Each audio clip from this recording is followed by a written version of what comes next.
what I carry with me every day when I'm going out to inspect.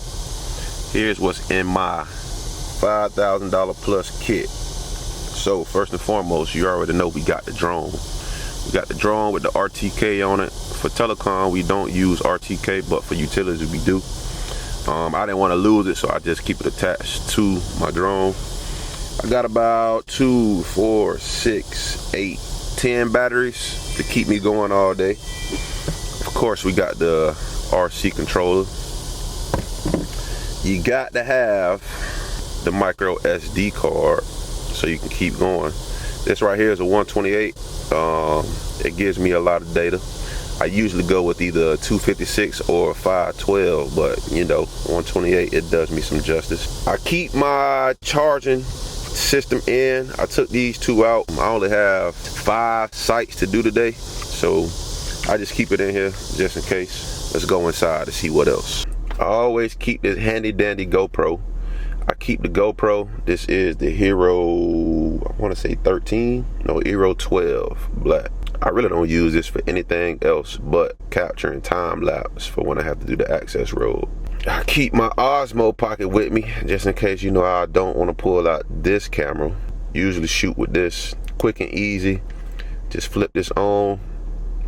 This turns. I gotta flip it for some reason for mine. Something happened with the gimbal. But I usually use this for my quick content. See the horizontal, or you can go ahead and go vertical.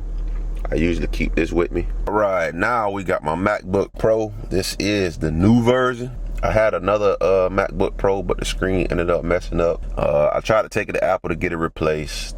They told me I might as well just go ahead and invest in another one. I might try to see if I can, you know, sell it for parts or something. Because right now it's just sitting in my crib. I mean, I got this one. I don't really plan on using it again.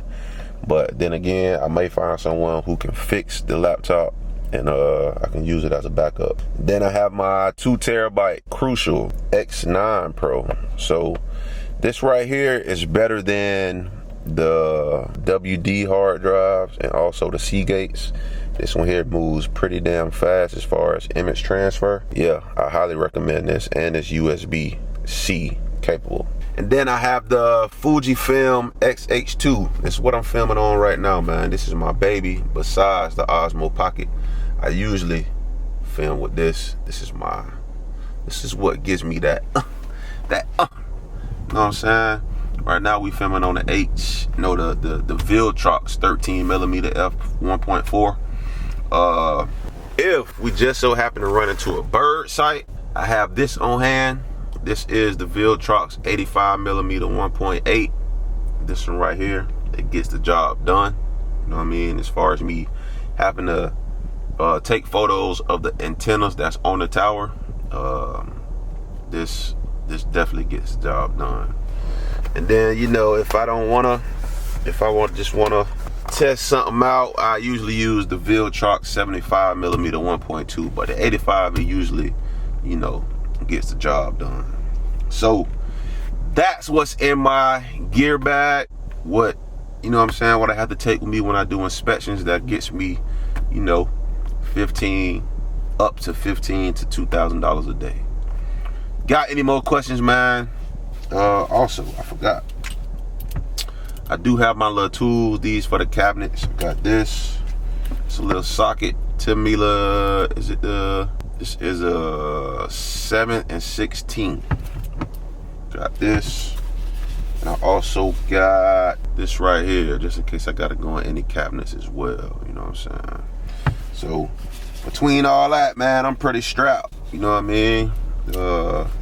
Yeah, man, I do have that ebook available, so anyone that has any questions, you know, want to try to get into the telecom industry, make sure you click that link in my bio or click the link in the description. Cop the ebook. It's gonna put you in the game to get you ready to get in the field. Again, if you have any questions, man, just hit my line, man. Make sure y'all follow me at Shooters Touch Films on Instagram _, you know what I'm saying, and TikTok at Shooters Touch Films. Everything is Shooters Touch Films. YouTube, Shooters Touch Films. So, any questions? Feel free. Let's go.